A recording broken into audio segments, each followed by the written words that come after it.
হাই friends, কি খবৰ? ভালে আছে নিশ্চয়? য়েছ। আজি ফ্ৰেণ্ডছ সৈয়দ আব্দুল মালিক দেৱৰ এটা ধুনীয়া গল্প, দুখন ভৰি। সেই দুখন ভৰি গল্পটি লৈ মই বিজু আপোনালোকৰ সন্মুখত। হয়, আৰু এই বিজু ব্লগলৈ আপোনালোক সকলোকে মোৰ আন্তৰিক স্বাগতম জনাইছোঁ। আজি দুখন ভৰি, ধুনীয়া দুখন ভৰি, এই সুন্দৰ গল্পটো শুনো আহকচোন। দুখন ভৰি, সৈয়দ আব্দুল মালিক। বগা ধুনীয়া দুখন ভৰি, কোমল আৰু মিহি। কিবা ৰকমে পাতৰ মেখেলাখন অলপ উজাৰ খাই থকাৰ কাৰণে কলা ফুললৈকে দুয়োখন ভৰি ওলাই আছিল। ৰঙা ভেলভেটৰ চেণ্ডেলযোৰে পুৰঠ ভৰি দুখন আৰু ধুনীয়া কৰি তুলিছিল। দুয়োখন ভৰি আমাৰ দুয়োৰে চকুত পৰিছিল। হয়তো আমাৰ শাৰীত বহা অন্যৰো চকুত পৰিছিল। আমি প্ৰথম শাৰীতে বহিছিলোঁ, মই আৰু সত্যেন। ৰায় বাহাদুৰ ব্ৰজেন ফুকনৰ ডাঙৰ জোঁৱায়েক আমেৰিকাৰ পৰা বিশেষ শিক্ষালৈ আহি পোৱাৰ উপলক্ষে প্ৰীতি সন্ধিয়াৰ আয়োজন হৈছিল। নাচ গান আৰু অলপ ইনফৰ্মেল বক্তৃতাৰ পিছত খোৱাৰ নিমন্ত্ৰণ আছিল। গান গাইছিল ৰায় বাহাদুৰৰ চতুৰ্থ ছোৱালী শ্ৰীমতী অমলাই। মেজখনৰ তলেদি এই অমলাৰ ভৰিয়েই আমাৰ চকুত পৰিছিল, মোৰ আৰু সত্যেনৰ। মই অৱশ্যে শীঘ্ৰে সন্তৰ্পণে ভৰিৰ পৰা চকু ওপৰলৈ নিলোঁ। যি কাৰণতেই নহওক, এজনী ছোৱালীৰ ভৰিলৈ চাই থকাটো ৰুচি বিৰুদ্ধ কথা। তাতে আমি নিমন্ত্ৰণ পাই যোৱা নিলগীয়া অতিথি।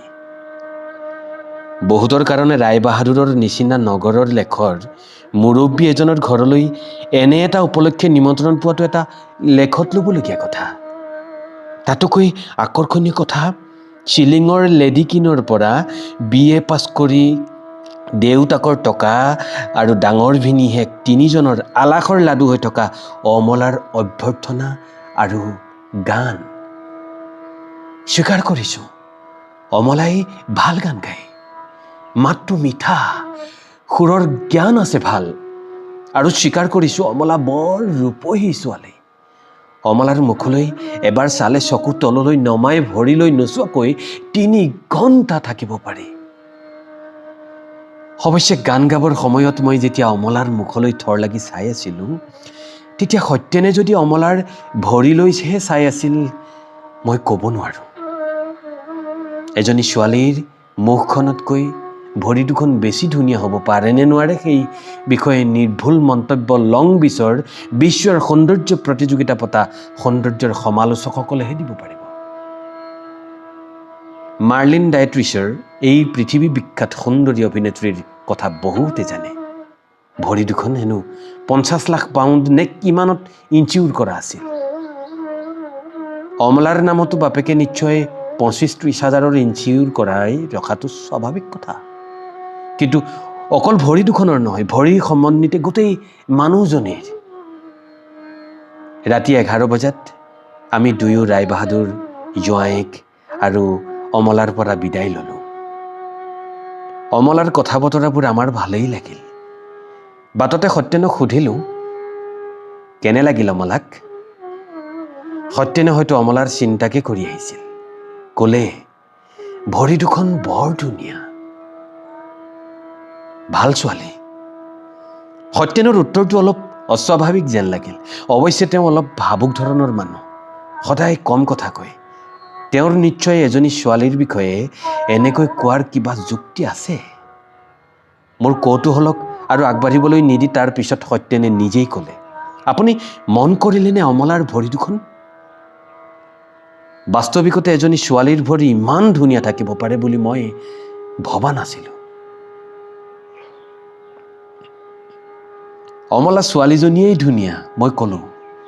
তাৰ 4 দিনৰ পিছত সত্যেনে ক'লে, যদি দিয়ে অমলাক মই বিয়া কৰাম বুলি ভাবিছোঁ।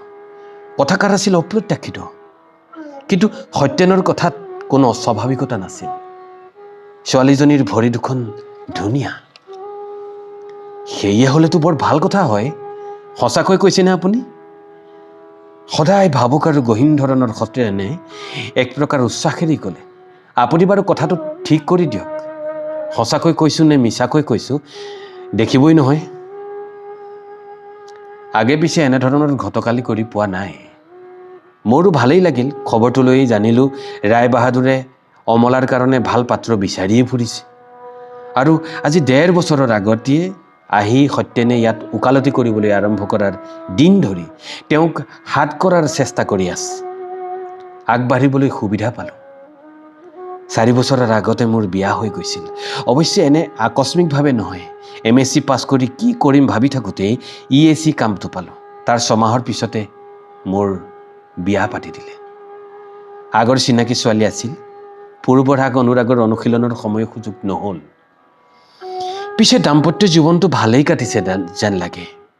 মোৰ ঘৰৰ কাষৰ ভাড়াঘৰটোতে সত্যেন থাকে। আমি প্ৰতিবেশীও বন্ধু। সত্যেন ভাল ছাত্ৰ আছিল, বৰ তীক্ষ্ণ বুদ্ধিৰ আৰু বৰ মেধাৱী। সভাই সমিতিয়ে বক্তৃতা দি নুফুৰে যদিও ছাত্ৰ অৱস্থাত নানা ৰাজহুৱা কামত নেতৃত্ব লৈছিল। ৪২ত জেললৈ যোৱা নাছিল, তেতিয়া তেওঁ স্কুলীয়া ছাত্ৰ। কিন্তু দেশৰ মুক্তি আন্দোলনত এজন ডেকা হিচাপে তেওঁ বৰঙণি নিদিয়া নহয়। তেওঁ এজন ভাল ৰাজনৈতিক চিন্তাবিদ আৰু সাংবাদিক। ইংৰাজী অসমীয়া দুয়োটা ভাষাত ধুনীয়া শক্তিশালী প্ৰবন্ধ লিখে। ওকালতিত মনৰ স্বাধীনতা অটুট ৰখা যায়।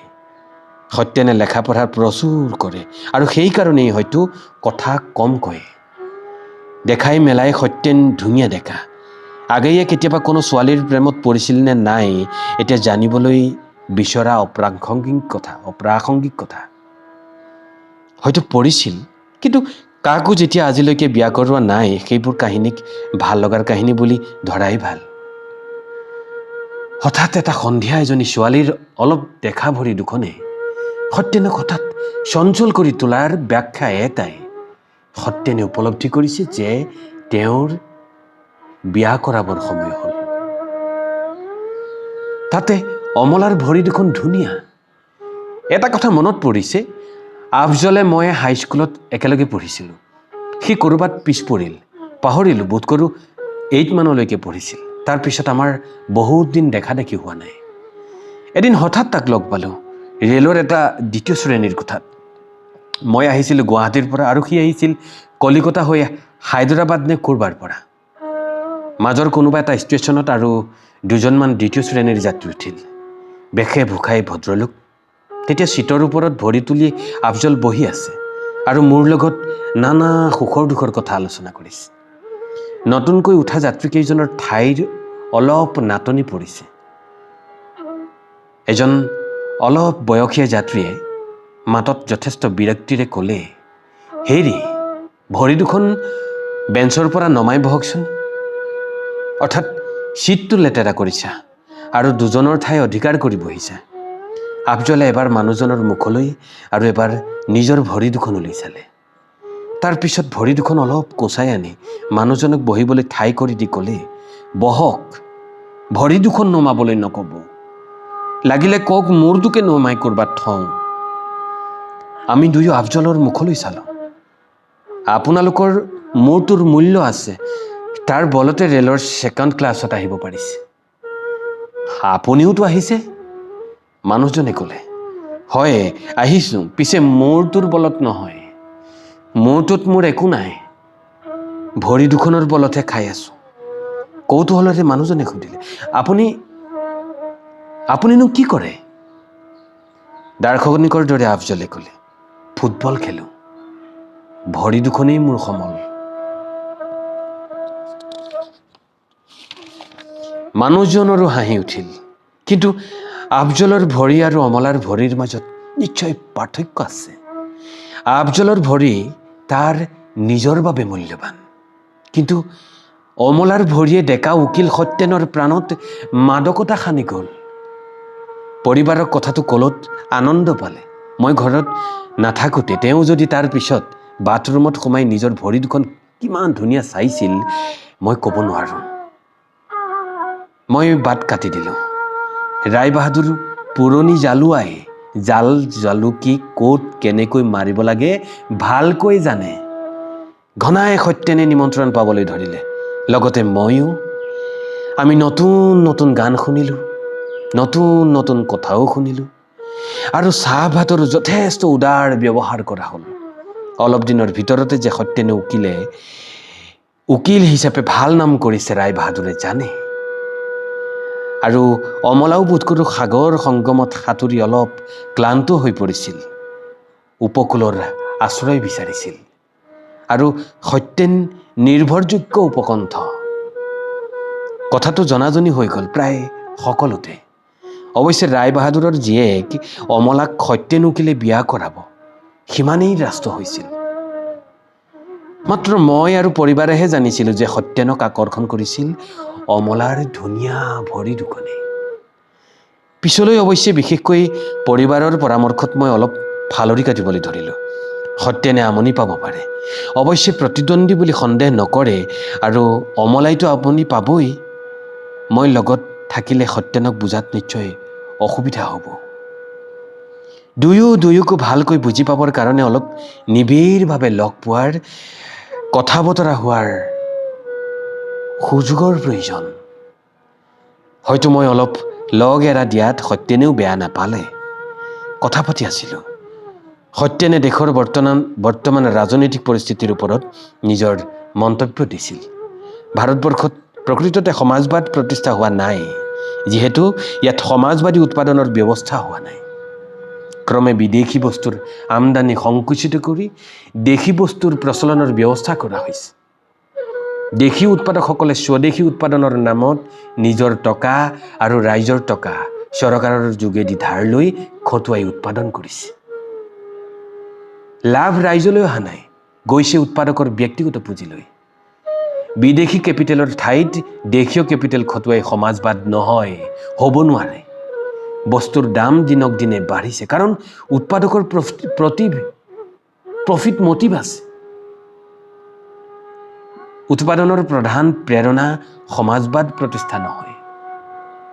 সত্যেনে নানা কথা পঢ়া শুনা কৰে, ইপিনে সাংবাদিকো। মই কথাবোৰ শুনি গৈছিলোঁ। এজন গাঁৱলীয়া বুঢ়া মানুহ আমাৰ চোতাললৈ সোমাই আহিল। কাপোৰ কানিৰ পৰাই বুজিলোঁ মানুহজনৰ অৱস্থা সুবিধাজনক নহয়। মানুহজনে অলপ আগবাঢ়ি আহি আমাক উভয়কে প্ৰণাম জনালে। খালী পৰি থকা বেতৰ বুঢ়াটোত মই বহিবলৈ ক'লোঁ, তেওঁ কিন্তু থিয় হৈয়ে ৰ'ল। আপুনি কাক বিচাৰিছে? মই সুধিলোঁ। আপোনালোককে বিচাৰিছোঁ। দুয়োগৰাকী হাকিমক একে ঠাইতে পালোঁ, ভালেই হ'ল। আমাক তেনেহ'লে বুঢ়াই চিনি পায়। এইবাৰ বহিবলৈ কোৱাত মানুহজন মূঢ়াটোতে বহিল। মানুহজনে ধৰিয়া সূতাৰ এটা কুৰ্তা চোলা আৰু এখন ঠেক ডাঠ চুৰিয়া পিন্ধিছে। কান্ধত এখন কাপাহী গামোচা, চোলা চুৰিয়াবোৰ খদ্দৰৰ হ'বলা। মানুহজনে দুয়োৰে মুখলৈ চাই ক'লে, আপোনালোকক বেছি পৰ আমনি নকৰোঁ। কথা এষাৰ জানিবৰ কাৰণেহে আপোনালোকক দেখি সোমালোঁ। কাছাৰীত মই দুয়োকো দেখিছোঁ, চিনি পাওঁ। মোৰ বৰ ভাল নালাগিল। বোধ কৰোঁ কিবা মোকৰ্দমা লাগিছে। মোকৰ্দমা লগা মানুহ হাকিমৰ ঘৰলৈ অহাটো বৰ বাঞ্ছনীয় নহয়। এইবাৰ সত্যেনে সুধিলে, কি হ'লনো আপোনাৰ? বুঢ়াই উদাসীন মাতেৰে ক'লে, বয়স হ'ল ৩ কুৰিৰ ওপৰ। এতিয়ালৈকে যে বাচি আছোঁ, কিবা দূৰ কপাল। প্ৰথম অসহযোগ আন্দোলনতে ফাটেক খাইছিলোঁ, সেইবাৰ ৬ মাহ। পিছৰ বেলি ৩০ চনত খালোঁ এবছৰ। তাৰ পিছৰ বেলি যাব নোৱাৰিলোঁ, থোৱা যোৱা বেমাৰ আছিল। আমি আকৌ এবাৰ মানুহজনৰ শুকান মুখখনলৈ চালোঁ। মানুহজনে কৈ গ'ল, যেনেকৈয়ে হওক দেশখন তেওঁ স্বাধীন হ'ল। এতিয়া চৰকাৰে বোলে আগেয়ে দেশৰ কামত জেল খোৱা মানুহক পইচা দিছে। তাকে ক'তনো কেনেকৈ কি কৰিলে পায়, আপোনাসকলে যদি অকণ লাগি মেলি দিয়ে।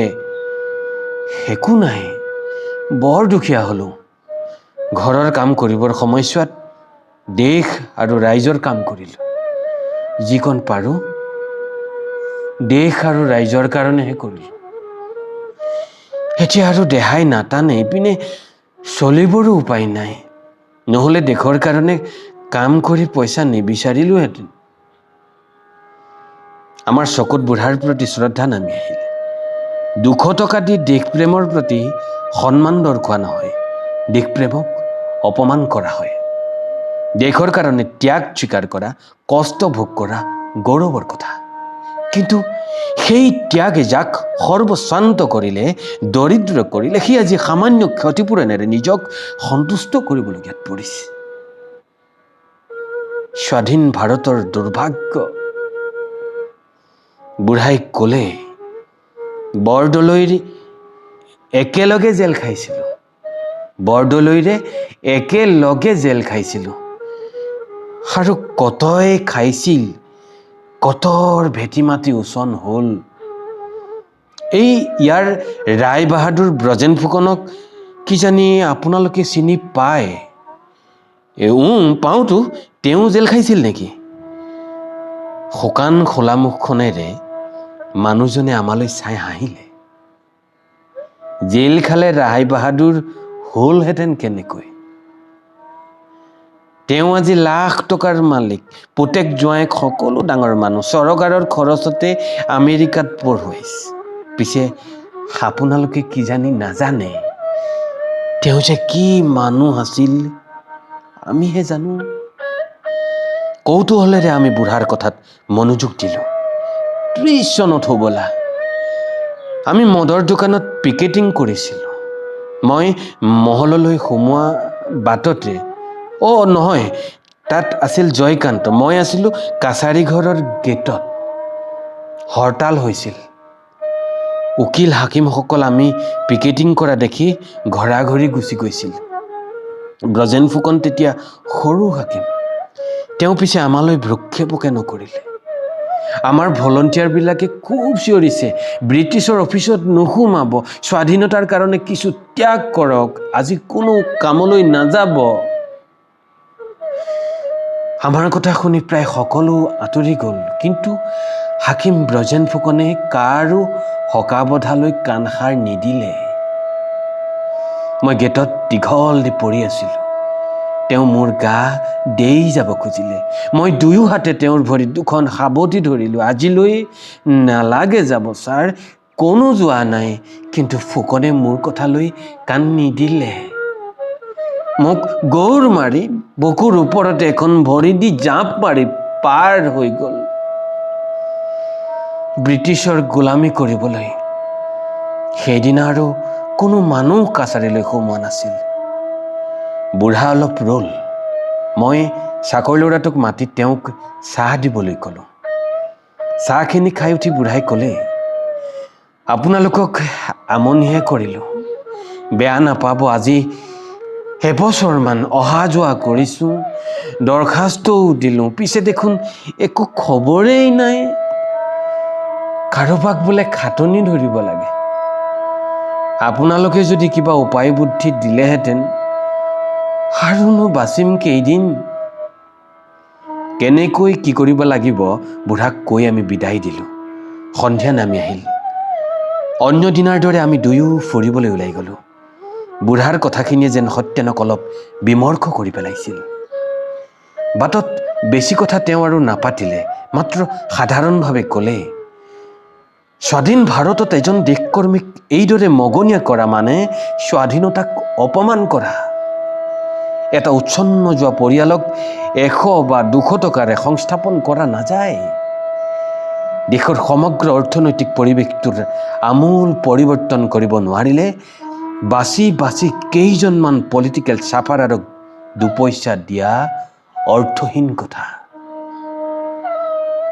পিছৰ সপ্তাহত অমলাৰ লগত সত্যেনৰ বিয়াৰ এটা পক্কা সিদ্ধান্ত কৰাৰ কথা আছিল।